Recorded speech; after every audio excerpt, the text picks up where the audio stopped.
Hey, how's it going, you guys? This is Spideyco64 here with a haircut. Yeah, I cut it pretty short this time around. It's pretty long, but what you gonna do?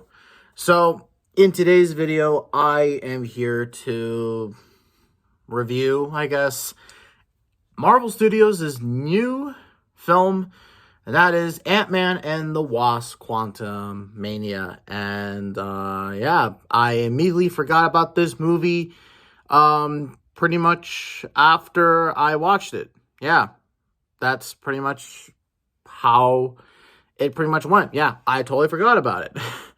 Well, I didn't really, but I mean, I don't know. It's like you watch it and then you're like, okay, that was good.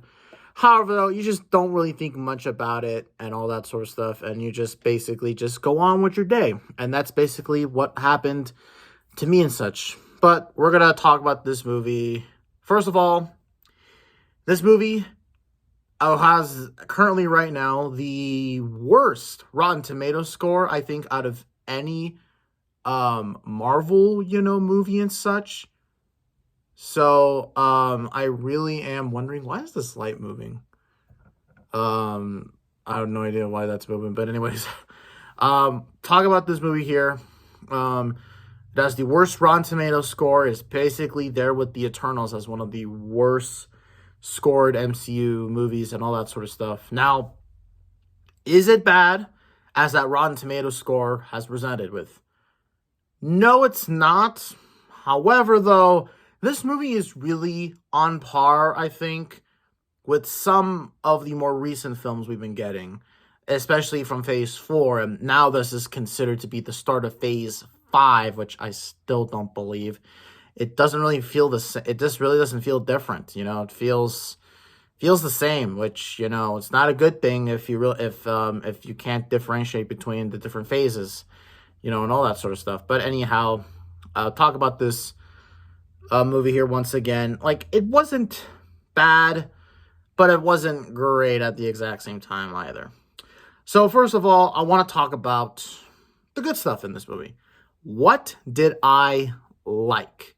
So first of all, personally for me, what did I like? I liked, well, first of all, it's Paul Rudd as Ant-Man.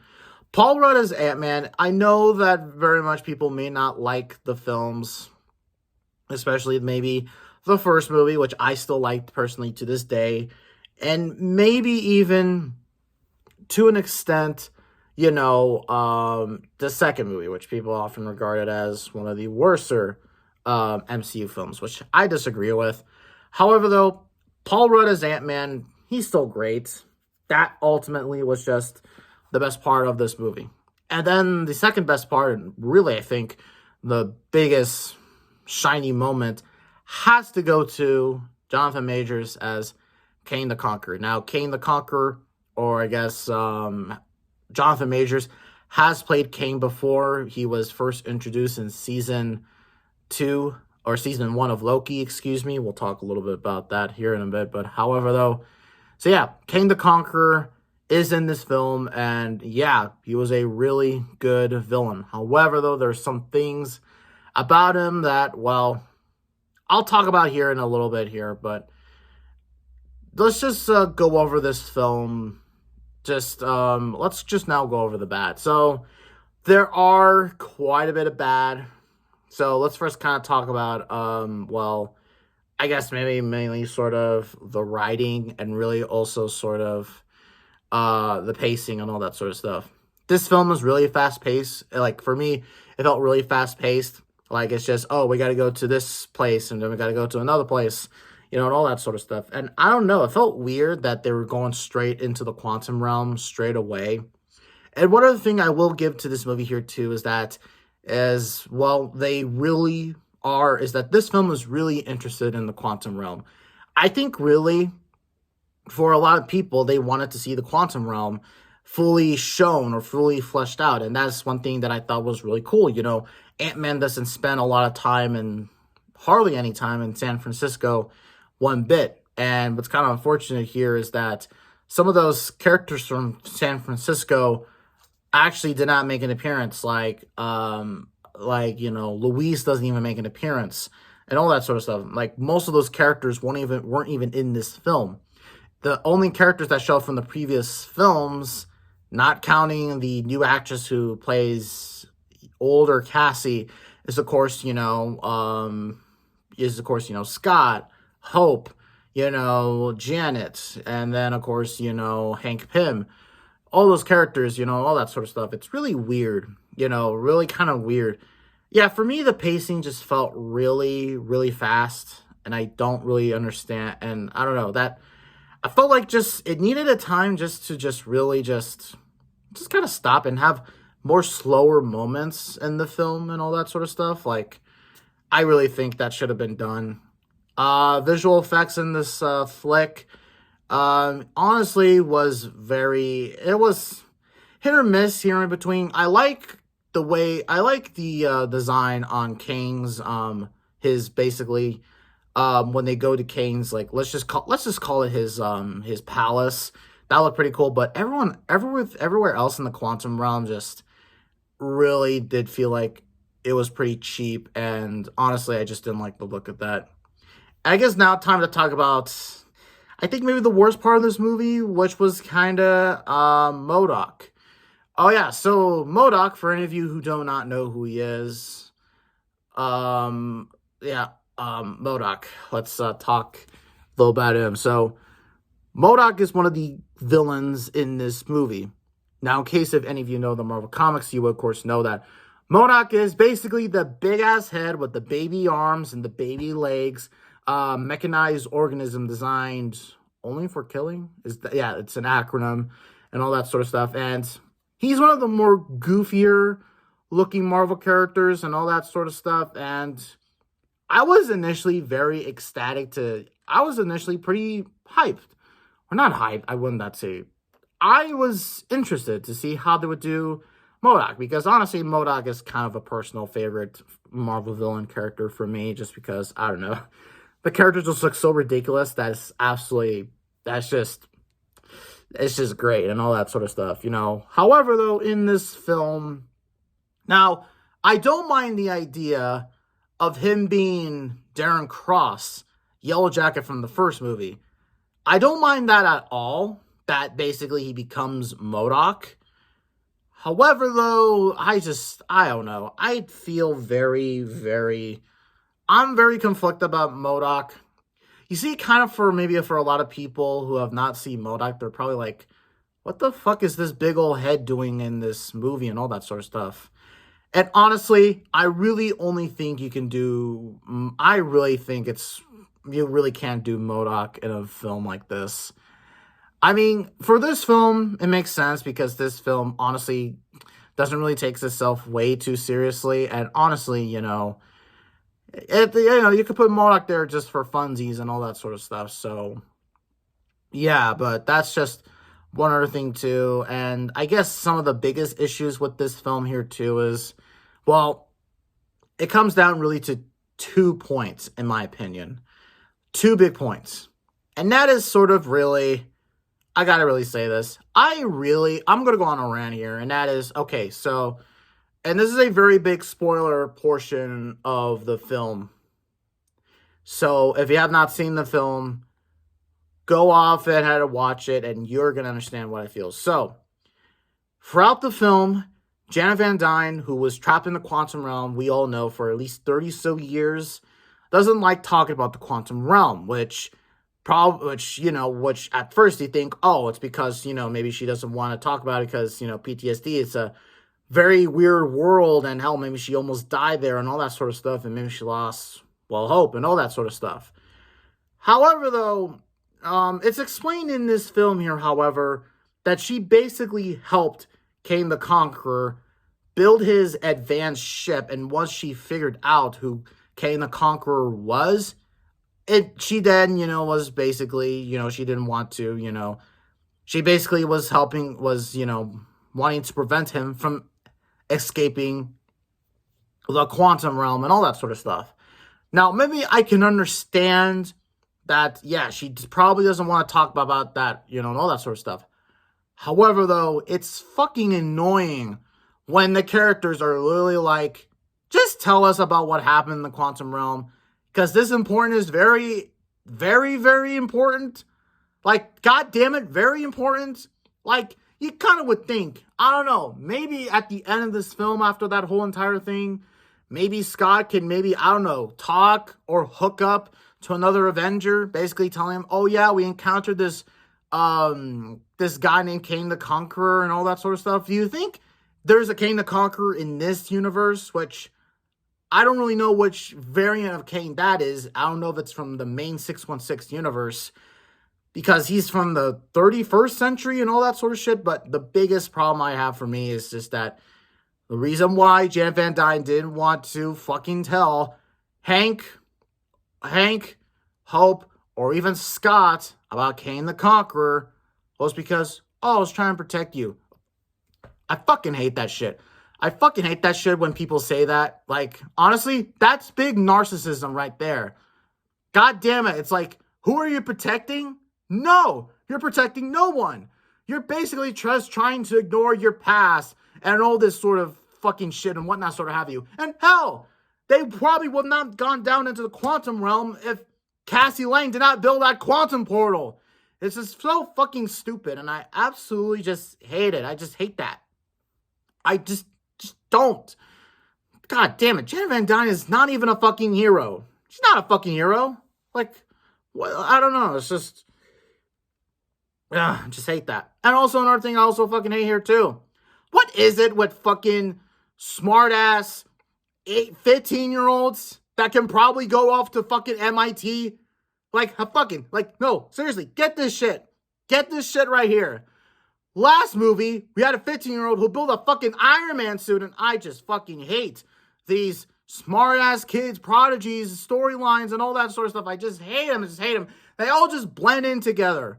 And hell, I just hope in the new Spider-Man movies that, hell, Peter, don't even fucking go to college. Actually, I don't know, fucking hell, he probably even can't go to college because he doesn't have a fucking, college degree, and hell, probably is broke as hell, so can't get a scholarship to, fucking Empire State University. But the whole point I'm trying to get across here is that I absolutely hate, I don't know where this whole thing came about, that now Cassie Lang is now as smart as Bruce Banner or Tony Stark or even Hank Pym.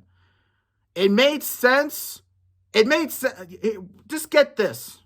It makes sense that Tony Stark was able to build an armor in a cave with a bunch of scraps.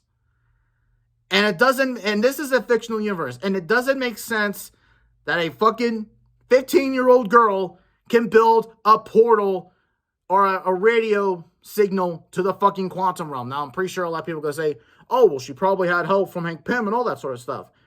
No, I'm pretty sure in the movie, it specifically said that she built the portal herself. And yeah, I'm going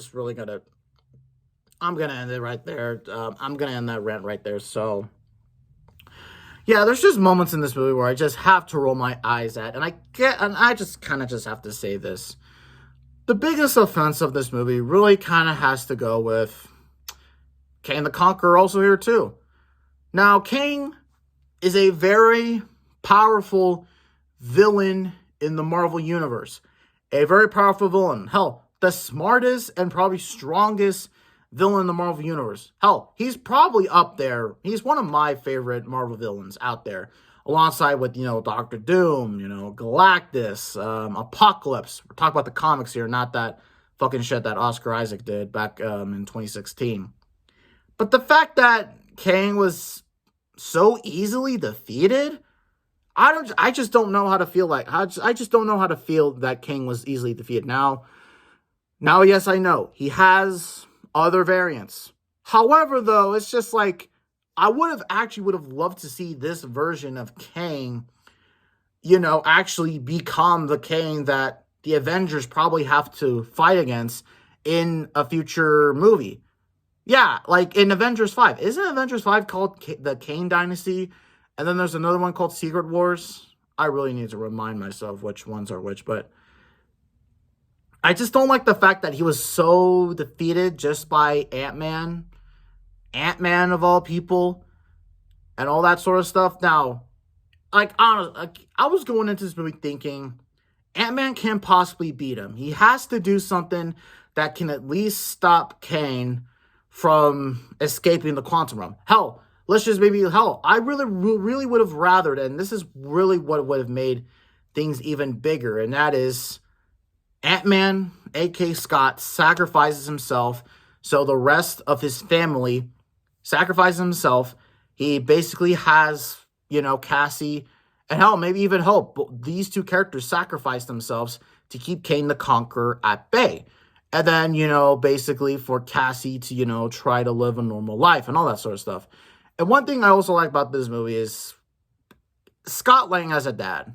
He's a really great dad and all that sort of stuff. And now you could probably, and all that sort of stuff. And, I know in the movie, in the first part of the movie, Cassie Lang basically said, oh, you don't care about anyone and all that sort of stuff. Well, let's be really fair here, kid. Homelessness is very irrelevant when it comes to basically Kane the fucking Conqueror or any other big major threat. This is insignificant. I'm just going to straight up say that shit. Homelessness and all that sort of stuff in California and all that sort of stuff. It's a big fucking problem here, but I'm not going to try to mix real life politics with fictional movies, but every time they do this, it just sounds so dumb.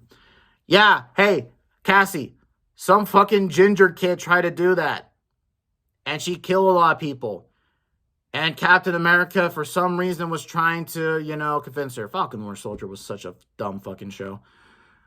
Alright, so I can go on ranting about this movie and all that sort of stuff, but at the end of the day, it's a whatever movie, honestly, for me.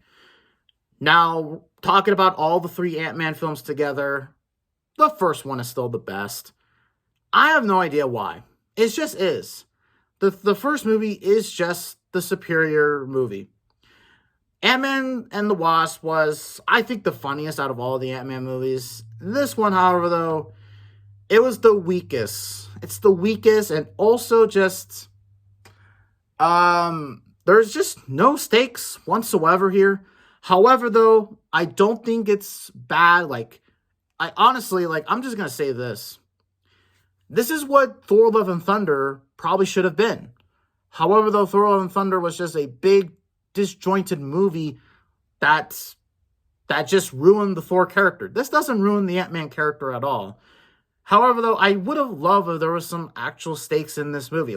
Just imagine, as I said before, if I were to rewrite the ending, I would have said, in order to keep Kane in the quantum realm, basically, Ant-Man and Hope Van Dyne, have to keep him at bay and all that sort of stuff for the time being. Because then let's just say in Avengers Secret War, in Avengers in the Kane Dynasty, he breaks out and he kills Scott and Hope. I think that probably would have been, I don't know, just create something that could be a good send-off for, Paul Rudd and Evangeline Lilly, because let's be very honest here, these actors aren't going to still continue doing these movies. And that's something I also just keep in my mind. It's just that, how long are these actors going to go for, How long is Chris Hemsworth or Jeremy Renner or any of these other characters, how long are they going to be in these movies? The same thing also kind of goes, for other actors I can probably name of. Not really going to mention here, Falcon or Bucky, Scarlet Witch or anything like that. They can expand upon some other future stories, which I wouldn't mind. But it's just how long can we have these characters or actors really stick around? And how long is it before they're just going to get sick and tired of these films? Well, probably not, because they're actually getting really paid well, so I guess that's something, but anyways, though, guys, final verdict on this movie is that, you know what, honestly, I would actually go ahead and I would actually recommend watching this movie. Because this movie, honestly, you just need to kind of shut your brain off, and you just need to watch anything, and you just need to watch it. Honestly, that's probably what you need to do, and all that sort of stuff. If you're like any people in my movie theater who fucking brought weed in it, And yeah, smoke some pot in there, have a good time, all that sort of stuff. This movie is for you to have a good time. That's how I would recommend it. As a film and as a entry point in the MCU, yeah, it's pretty not great, but not horrible though. And I guess I need to also I also want to end this video off kind of talking about what's been kind of going on with Marvel Studios as of late. So if any of you haven't really been keeping up really with Marvel, they're really stepping back when it comes to releases of movies and TV shows this year. Our next MCU project, I think, is going to be Secret Invasion, which is probably going to come out in March, which good luck because The Mandalorian is coming out around that time. And then, of course, in May, it's Guardians of the Galaxy Volume 3, which we'll see how that goes. I have faith, though, in James Gunn. In James Gunn, we trust. And then Loki Season 2, which actually, at the end credit scene of this movie, they are hinting at Loki Season 2, which is getting me pretty excited for it. Yeah, the end credits were more exciting than the movie. Wow. And then the Marvels got pushed back to November. So, yeah, honestly, Marvel are stepping back a little bit when it comes to their movies and all that sort of stuff. So, yeah, pretty much other shows like Ironheart, Echo, Agatha the Harkness, all got delayed. Same thing goes for What If Season 2, which it sucks. However, though, since Bob Iger is back, he really is thinking he really is thinking about these projects and really just how we really need to step the fuck back because people are honestly getting really tired of this shit. And this also kind of comes back to this whole other thing here too, and that is, and I've had a lot of, friends basically telling me this, and that is, Marvel isn't great anymore, and they just are really just milking this for cash and all that sort of stuff. And I have to say, yeah, they are. Hey, they are going to make money off these movies. So it's like, yeah, they're going to make a project. They're going to make movies. Still going to continue to make movies. And I just really hope leading up to Secret Wars, which honestly, for me, it's really all about Daredevil Born Again. Like, just Marvel, just get Daredevil right. And just also have these next two Avengers movies just be awesome. And all that sort of stuff. But we'll see how things go. So, with that really being said, I'll see you all in the next video, which to talk about, which also, if you want to know what the next few videos are going to be about, expect there to be another expect there to be another Bad Batch review. And also for you NASCAR fans, I'm going to have something that relates to this. Of course, also, congrats to Ricky Stenhouse Jr. for winning the Daytona 500. And, next weekend is going to be an end of an era for me in terms of NASCAR racing. So, anyways, though, guys, that's going to be it. Have a good night, and have a good day off tomorrow, which is President's Day. So, see you all next time.